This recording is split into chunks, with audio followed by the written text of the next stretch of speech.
Assalamualaikum warahmatullahi wabarakatuh. Salam sejahtera bagi kita semua. Om Swastiastu, Nama Budaya, Salam Kebajikan. Perkenalkan, nama saya Dr. Raden Roro Sinta Arisanti, Magister Kesehatan, Ahli Ilmu Faal Olahraga, dosen Fakultas Kedokteran Universitas Ciputra, Surabaya, yang mengampu mata kuliah Fisiologi Kedokteran.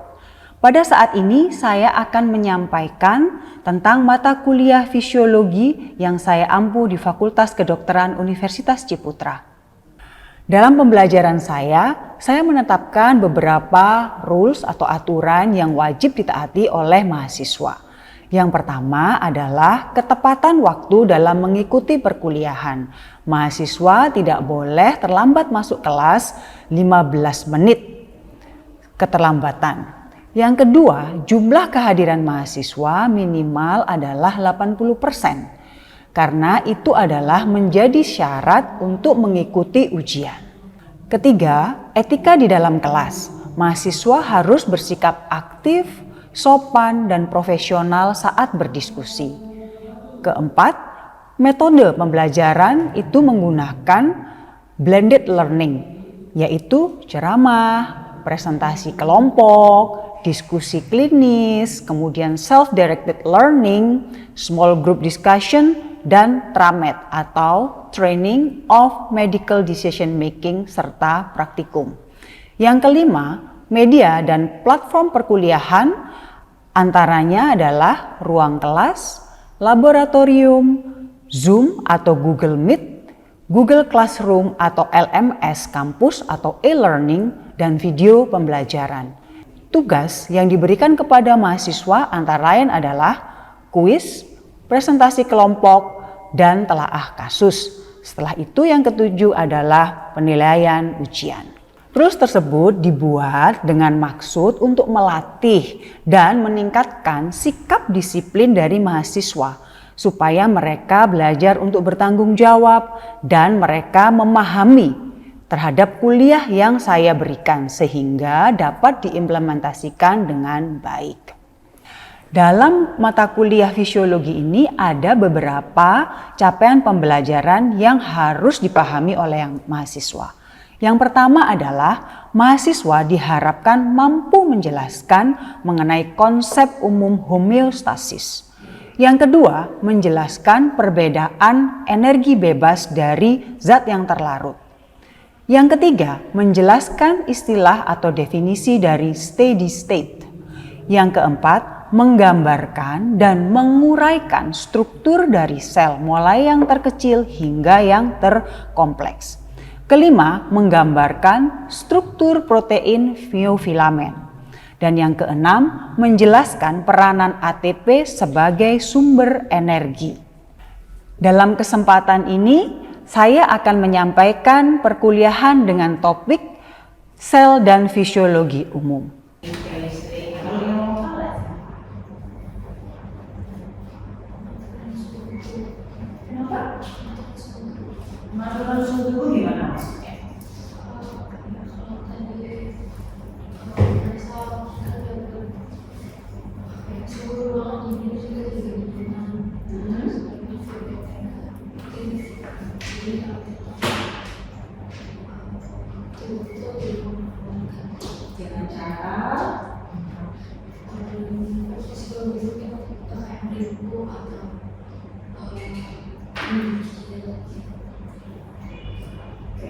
Jadi mungkin kalian masih bingung ya yang cowok sama yang medical ini itu membutuhkan otot, ya kan? Padahal sensornya untuk suhu itu ada di kulit nggak? Nah, itu bisa dibilang itu sinyal mau ya. Tapi kalau sinyal ultravioletnya atau lokalnya adalah kalau misalnya ada dingin yang datang, tubuh kita secara lokal apa yang terjadi? Kulit kita kayak apa kedinginan? Pucat, ya. Karena ada vasokonstriksi. Nah, itu yang namanya lokal. Jadi lokal di tempat itu aja. Jadi belum ke menggigil apa segala macam. Itu lokalnya. Ya. Ya, sama dengan seperti kayak kurang oksigen, gitu ya. Dilatasi di pembuluh darahnya itu. Oke, sekarang perbedaan umpan balik positif dan negatif. Jadi kita berbahas ayo apa?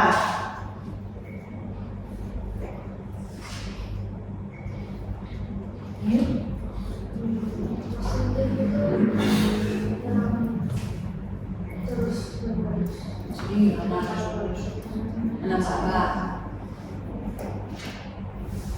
Misalnya saat kontraksi kehamilan itu hasilnya bertambah terus. Oke, kamu paham ini ya, semuanya begini. Intinya adalah kalau positif, ya kalau ada rangsangan datang, tubuh kita itu reaksinya adalah menambah besarnya rangsangan. Itu intinya. Contohnya macam-macam, tapi termasuk salah satu yang kamu sebutkan. Oke, kalau negatif berarti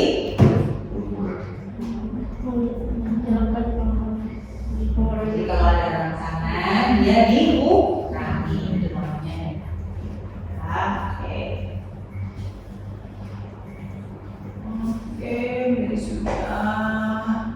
Ya, bisa. Kompartemen. Apa sih kompartemen?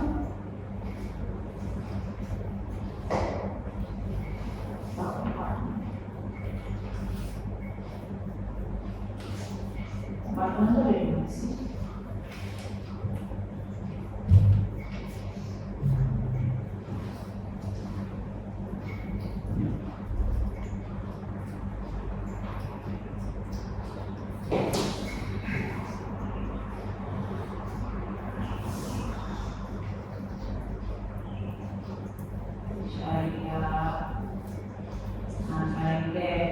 Kenapa aku butuh energi? Kenapa aku butuh energi? Buat apa? Sama aktivitas Aktivitas apa? sama aktivitas Ya, apa? pakai organ dan mengikat Terus kembali apa? Aktivitas apa? Dari organ ini apa aja aktivitasnya? Ya benar. Aktivitas organ apa aja? aksi beraksi Terus lagi. relaksasi relaksasi Oh, relaksasi. Oke, terus saya apa lagi?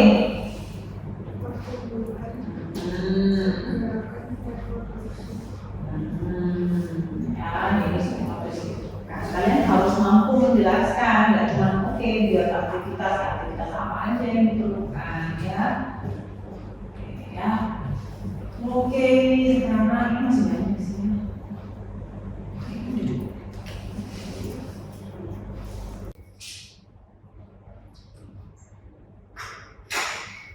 Yuk. Apa fisiologi lagi? Jalan dulu. Apa? Terus? Apa lagi? Fisiologi adalah terus hubungannya dengan fungsi normal itu apa?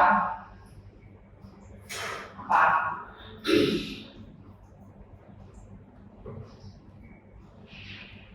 Ya, fisiologi menjelaskan fungsi dari makhluk hidup bagaimana, secara apa, secara kimia dan fisika, semua komponen-komponennya kita jelaskan di fisiologi.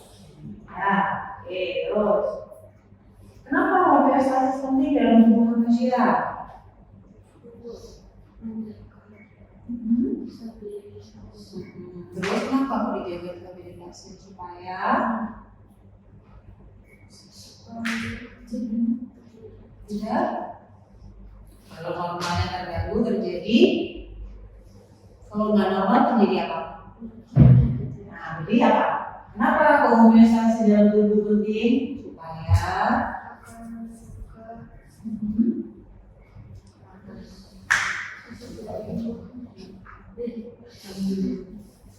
apa ya?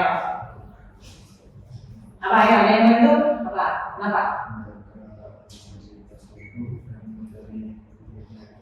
Supaya tidak terjadi penyakit, bukan menghindari. Kalau homeostasis pasti dia nggak akan jadi penyakit. ya, supaya juga tubuhnya bisa optimal. Oke, yuk. Nih, sebutkan dan jelaskan 3 komponen utama sistem berjalan organisasi tadi barusan. Apa aja komponennya? Apa komponennya? Jadi semuanya pengendalian itu kan tadi harus ada yang sinyal masuk. Terus habis itu ada apa? Terus ada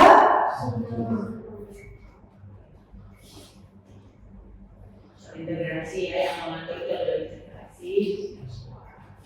Terus contoh pengatur lokal organisasi apa? Contohnya apa? Lokal aja. Jadi kalau pembuluh darah, tekanan darah ada pembuluh darah. Kalau tekanan darah tadi kan jauh ya. Itu sinyalnya pakai kimiawi yang di luar, atau kalau kita ngomong tadi ada yang kita berarti mengurangi suhu yang dinginnya, ya kan, dengan cara meningkatkan produksi panas. Kalau yang positif, contohnya apa? Positif, contohnya apa?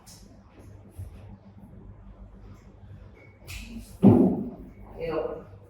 Jadi rangsang yang datang itu malah tambahin lagi supaya tujuannya tercapai. Contohnya apa? Ada orang melahirkan, ada rangsangan untuk berkontraksi. Tubuh nggak akan nutupin, nggak usah kontraksi, nggak lahir kontaknya, ya kan? Tapi tubuh malah mengeluarkan sinyal-sinyal yang menganggap besarnya kontraksi. Itu namanya positif. Di sini paham? Jangan bingung lagi ya kalau ada pertanyaan itu ya. Nanti ini kalian bisa pelajari sendiri ya, sama kasih positif negatifnya ya. Oke, sama dengan ini juga tekanan darah. Nah, di tekanan darah ini termasuk positif atau negatif? Tubuh berusaha menambah tekanannya itu mengurangi.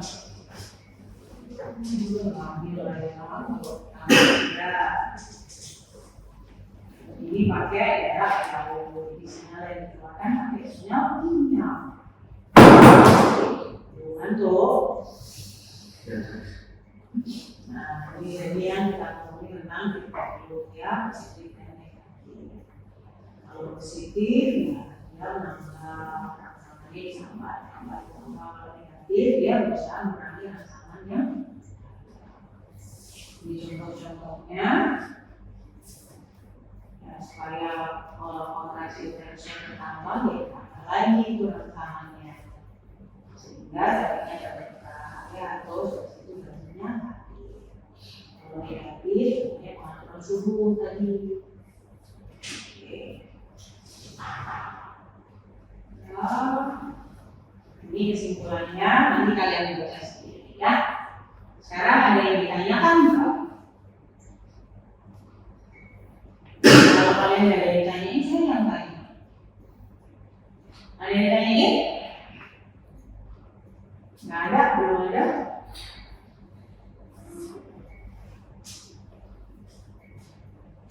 Oke, sekarang saya tanya. Nih, apa yang dimaksud dengan fisiologi dan bagaimana hubungannya dengan fungsi normal makhluk hidup? Tidak pernah kontak dengan bakteri sebetulnya, tapi karena sistem imun kalian itu bagus. Ya, karena kita ini kan dilengkapi sama tentara yang bela kita supaya tubuh kita ini nggak dijajah sama itu, ibaratnya seperti itu. Tapi kalau sampai tentara itu sudah kecapean, kalau banyak apa namanya infeksi yang masuk atau nutrisinya nggak cukup dan tidak mampu lagi menjaga dalam kondisi balance, akhirnya kita menderita ya. Ini dan tugasnya dari tubuh kita itu cukup berat karena akan mengalami perubahan dari eksternal di luar tubuh kita dan di internal dari tubuh kita, dan dia mengatur mengorganisasikan gimana caranya supaya semuanya itu tetap dalam kondisi apa? Siap? Oke. Ini mobil interior atau menjaga lingkungan internal itu tetap dalam kondisi stabil. Tadi yang menemukan siapa namanya? Orang mana yang menemukan mobil interior ini orang mana? Siapa namanya? Ini baik-baik ya. Ini tadi yang saya bilang, kenapa harus dalam kondisi homeostasis, karena ada namanya hukum kekalan massa. Jadi dimanapun massa itu tetap, tapi memang berubah-ubah aja bentuknya, sama seperti dengan air. Air bisa berubah jadi es, bisa berubah jadi uap air, tapi dia tidak akan pernah hilang, cuma berubah aja bentuknya terus seperti itu, tapi jumlahnya akan ya. Jadi nggak sama dengan itu dulu. Jadi yang saya bilang kalau misalnya di sini itu 140 atau 130, di sini ya berarti nah tinggal 10. Jadi tinggal dia putar-putar aja di eksamal dan ini adalah sistem pengendalian. Gimana caranya? Kan tadi kita ngomongin pokoknya tubuh berusaha untuk menjaga supaya tetap stabil, gitu ya. Ternyata ada sistemnya nih. Sistemnya adalah namanya feedback loop atau umpan balik. Nah, umpan balik ini ada positif dan negatif. Kalau misalnya kalian ini kedinginan, ya, apa yang dilakukan sama tubuh kalian? Kedinginan berarti dari luar menerima suhu lebih tinggi atau lebih rendah? Lebih kedinginan loh. Kedinginan kita terima suhu luar lebih dingin atau lebih rendah? Lebih rendah. Nah, kalau kedinginan tubuh di luar, suhunya di luar itu lebih rendah, di dalam itu kan apa? Panas kan ya? Lebih panas atau lebih? Nah, siap. Artinya kalau misalnya kita masih suhunya panas, bisa segini ya, ini tubuh kita merasa kedinginan enggak? Kedinginan enggak? Enggak ya, karena di dalam masih bisa mengkompensasi suhunya, jadi masih bisa menstabilkan gitu loh, mencoba untuk menstabilkan bisa jadi kita nggak merasa kedinginan, tapi coba kalau kita misalnya pergi ke tempat yang bersalju atau yang juga es gitu ya. Nah, tubuh kita ini berusaha untuk tetap dalam suhu normal. Berapa sih suhu normal tubuh? Berapa? 3 Jadi begitu dia terlalu rendah, dia akan berusaha. Kemudian ini pemecahan energi, jadi untuk gimana bisa beri makanan, misal kalau yang kalian makan bisa menghasilkan energi atau jadi ATP, itu prosesnya apa aja? Kalau glukosa sistemnya seperti ini, kalau lemak sistemnya beda lagi, kalau protein beda. Dari mana energi diperoleh? Terus kemudian setelah itu energi yang diperoleh kalau nggak dipakai disimpan di mana? Disimpan di mana? Di mana? Kita makan nih, kan ya? Di situ kalau misalnya kita nggak makan-makan, energinya dipakai nggak? Dipakai nggak? Kita nggak ngapa-ngapain kayak gitu, energi kita ada yang kebakar nggak? Enggak. Kalau mungkin cuma bisa. Dari proses sedikit. Kalian kemarin udah belajar PNR nggak? Sudah lah ya kan. Apa bahasa metabolik rate. Jadi kita diam diri pun kita juga perlu energi. Jadi energi dasar yang dipakai semua organ-organ tubuh kita supaya dia tetap ya. Nah, sisanya baru dipakai untuk aktivitas, misalnya olahraga, berjalan, lari, apa sih namanya. Kalau sudah dipakai semuanya itu, sisanya akan disimpan di mana? Dibuang? Itu disimpan. Disimpan di mana, dalam bentuk apa? Nah, ya, makanya kalau kita mau banyak gerak, akan tumbuh banyak lemak di tubuh kita. Ya. Nah, ini gimana tadi yang kita bahas, yang gimana kok bisa Faris itu dikasih perintah dia bisa melakukannya. Kenapa? Karena ada arus informasinya itu bisa lewat sinyal kimia ataupun listrik ke tempat tujuan sehingga semuanya itu bisa berjalan dengan baik. Nah, sekarang adalah homeostasis. Homeostasis ini kita sudah sama-sama tahu ya bahwa keadaan ini maksudnya adalah keadaan yang standar, bukan keadaan yang fix atau seperti itu, tapi keadaan yang seimbang ya. Misal kalau misalnya nih air di dalam tempatnya dia ini 500, tempatnya dia juga 500, misalnya sama ya. Habis itu saya pindahin yang 500 itu pindah ke sini, jadi misal separuh ya, jadi berapa di tempatnya dia ini? 750. Yang di situ berapa jadinya? 250. Nah, keadaan itu tetap ini pindah di sini tetap harus ada total 1 liter. Itu namanya homeostasis. Jadi dipindahin kemana aja nggak apa-apa, tapi tetap jumlahnya segitu. Ya, jadi bukan terus jadi harus 500 dan 500 gitu. Nah, ini perumpamaan ya. Nah, kalau tubuh itu gagal menjaga dia dalam kondisi yang optimal atau yang normal, jadi terjadi hanya penyakit. Jadi sebetulnya kita tuh diciptakan Tuhan bagus banget punya sistem untuk adaptasi. Ya. Selama kalian nggak sakit bukan berarti kalian tidak. Kalau kalian ada di situ kita tuh dimasukin di mana? Gimana? Fisiologi tapi yang mana tuh? Itu ada atom, molekul, sel, jaringan, organ, mekanisme populasi, satu spesies, ekosistem. Kita yang di mana nih? Populasi, satu spesies, kita selalu masuk dalam organisme ya.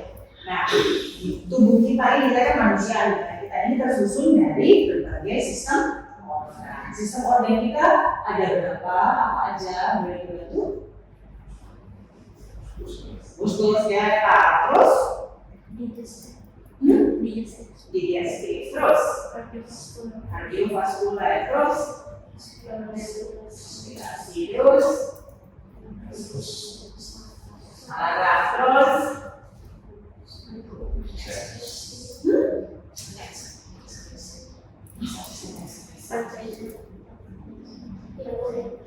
sistem imun. Apa ini sistem imun?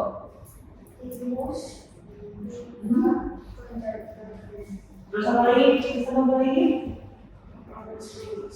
Terus apa lagi? Terus? Terus lagi deh? Respirasi. Jadi itu sistem-sistem yang ada di dalam tubuh kita. Sedangkan tiap sistem itu tersusun dari organ. Ya, jadi saya nanya, kalau sistem saraf terdiri dari apa aja organnya? Spinal cord, ya, terus spinalis. Terus kalau sistem pencernaan terdiri dari apa aja organnya?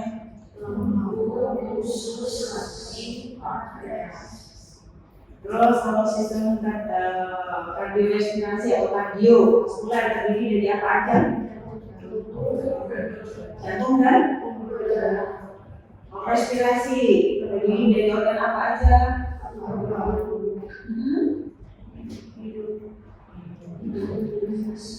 Terus? Nah, itu kalian mesti tahu ya, apa masing-masing ya apa aja. Terus organ itu terdiri dari jaringan. Jaringan itu apa? Sel yang mempunyai fungsi yang sama. Nah, sel itu terdiri dari apa aja? Dari molekul terdiri dari apa aja? Jadi kita itu dari berbagai macam atom yang membentuk suatu molekul, membentuk sel, ya. Oke, kita sekarang struktur dan posisi kita sudah bahas ya.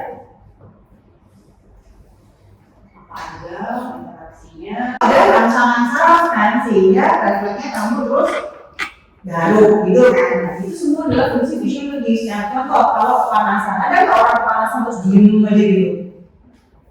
Apa? Kalau misalnya pernah setrika nggak? Pernah setrika nggak? Atau pernah kena air panas? Pernah? Apa refleksnya? Kalau kena air panas kena begini, atau kena menjauh? Itu adalah refleks fisiologis ya kan. Kalau misalnya pada orang diabetes, dia sudah nggak bisa merasa panas, dia cuek aja, dia diam aja gitu kan. Jadi karena dia saraf-sarafnya udah nggak ada. Jadi itulah kenapa kita penting banget belajar fisiologi. Orang mikir nggak kenapa ya kok batuk? Kenapa kok aku kalau baik atau pilek itu meler gitu? Ada nggak yang pilek itu nggak meler, tubuhnya batuk? Itu ada nggak dari kalian kalau mengalami pilek? Ada kan?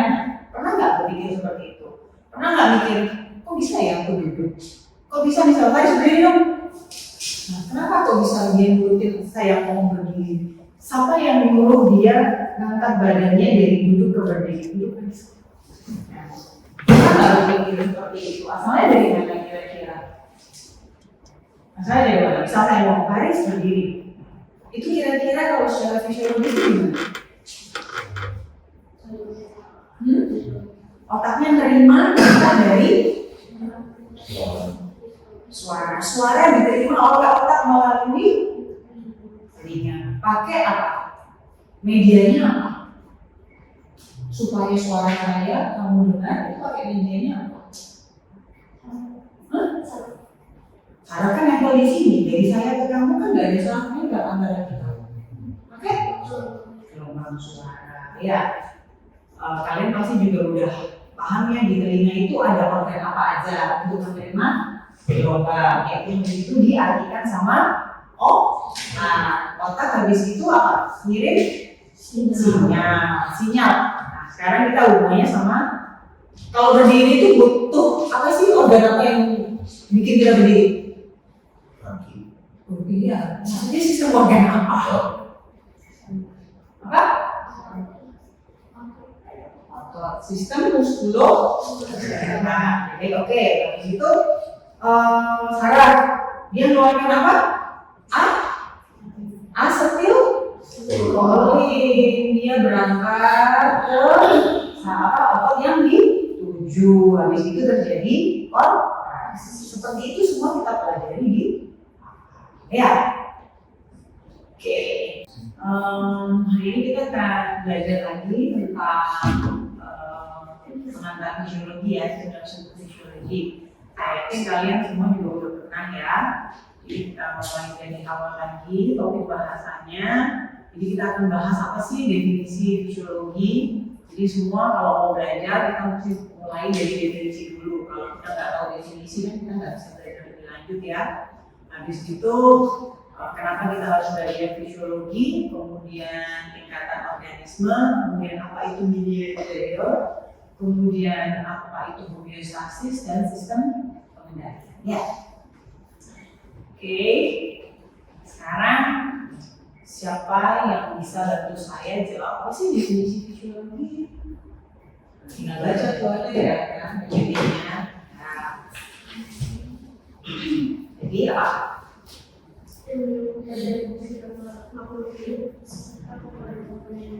Nah, jadi fisiologi itu kan mempelajari fungsi normal manusia itu seperti apa sih, gitu ya. Jadi sama kayak ya, kita tahu fungsinya. Gini, kita tahu kalau dia rusak gimana.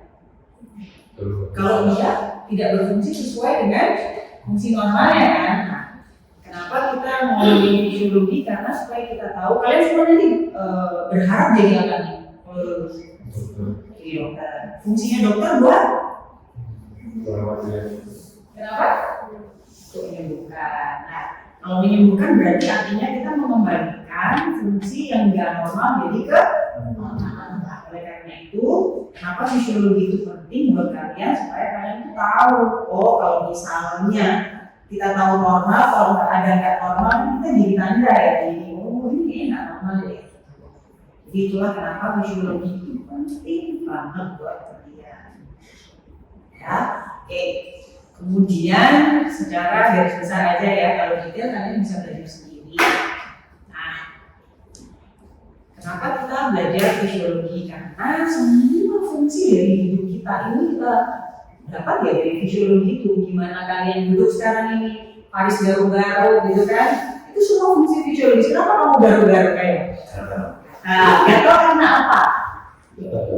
Ayo, ya pasti itu ada panas itu yang akan digunakan kan untuk berusaha menstabilkan suhu yang ada di dalam tubuh sehingga dia tetap dalam kondisi homeostasi. Terus selain menggigil apa lagi? Apa reaksi tubuh kita kalau kedinginan? Kedinginan, menggigil. Terus habis itu gini. Apa nih? Apa nih tadi kerja? Kelungker ya? Apa kalau gitu ya? Supaya apa? Atau kita pakai selimut ya? Supaya apa? Apa? Kenapa kok supaya apa? Kenapa? Oke, panas tubuh kita keluar melalui kulit.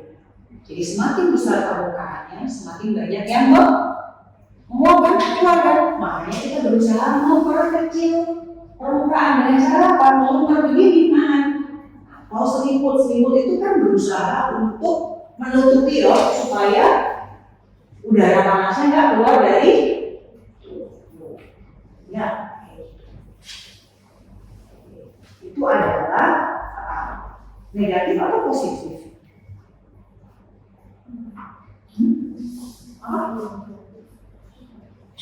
Negatif atau positif?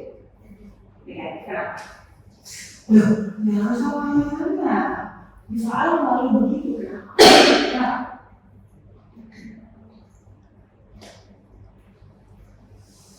Ayo.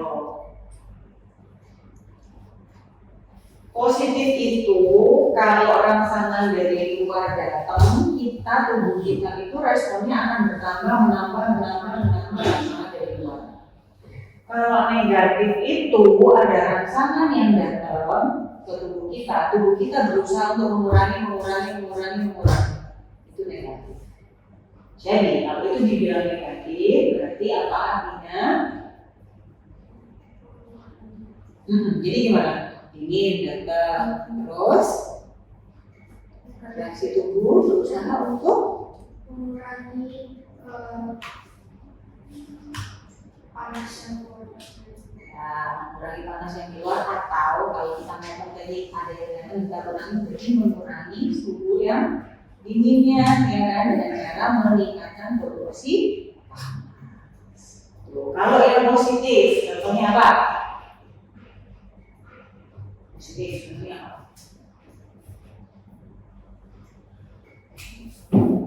Ayo. Jadi rangsangan yang datang itu malah tambahin lagi supaya tujuannya tercapai. Contohnya apa? Ada orang melahirkan, ada rangsangan untuk berkontraksi. Tubuh nggak akan nutupin, nggak usah kontraksi, nggak lahir anaknya. Ya kan? Tapi tubuh malah mengeluarkan sinyal-sinyal yang menambah besarnya kontraksi. Itu namanya positif. Di sini paham? Udah nggak bingung lagi ya kalau ada pertanyaan itu ya. Nanti ini kalian bisa pelajari sendiri ya, sama kasih positif negatifnya ya. Oke, sama dengan ini juga tekanan darah. Nah, di tekanan darah ini termasuk positif atau negatif aja? Spinal cord gimana sih? Nah, spinal cordnya ini spinal cord ya, kemudian saraf-sarafnya menuju ke perifer. Dia itu mengontrol ya dan meregulasi semua organ yang lainnya, termasuk semua bervariasi ya. Kemudian otot untuk bekerja, butuh apa otot bekerja? Supaya dia bisa bekerja butuh apa? Butuh energi. Untuk energi disediakan butuh apa? Butuh oksigen, ya kan? Untuk memecah DHT, ya kan? Glukosa, apa semua dipercaya untuk tersedianya ATP. Kemudian oksigen dapat dari mana? Kita nafas masuk dari mana? Dari hidung, terus kan? Kemana? Habis dari hidung terus didiare ke paru. Nah, dari paru pernah dipikir nggak oksigen di paru ini sampai ke ujung kakimu ini gimana caranya? Lewat sirkulasi darah. Tapi masa dia langsung bisa keluar, langsung jalan ke sirkulasi darah? Dia perlu apa pompanya? Jantung. Jadi jantung bekerja pompa lewati saluran. Jadi kayak pipa itu ya sampai ke ujung. Nah, sudah oksigennya masuk, habis itu dipakai sama sel. Ada sisa hasil produksinya nggak? Atau sisa kayak apa ya, limbahnya ada nggak? Oksigen aja yang mau. Ada limbahnya nggak kalau oksigen yang diisi pakai? Apa? CO2 ini disimpan kan? Atau harus dikeluarkan? Yang dikeluarkannya melalui apa? Mana? Ya, random. Tapi dari ujung dulu, dari misalnya dari perifer bisa. Habis itu dia akan kemana? Diangkut sama siapa? Tadi O2 ke seluruh tubuh sampai ke sel itu diangkut oleh apa tadi? Dipompa jantung, disalurkan ke sel melalui apa? Sirkulasi itu apa aja? Pembuluh darah itu apa aja? Yang bawa oksigen arteri atau vena? Yang bawa karbon dioksida arteri atau vena? Jadi sekarang habis itu sampahnya dibuang, sampah yang angkut? Nah, diarahkan kemana? Supaya dia keluar dari hidung, dia dibawa kemana?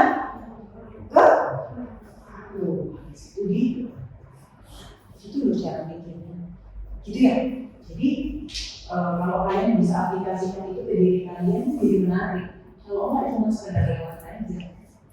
Kalian nggak pernah bisa, maksudnya nggak pernah bisa mengisi ayat atau ngomong aja kalau kalian nggak pernah mengatakan diri kalian sendiri. Kalau itu sekarang kalian bisa lebih ngerti nggak? Oh, cara itu begini ya. Sama dengan nutrisi. Nutrisi maksudnya lewat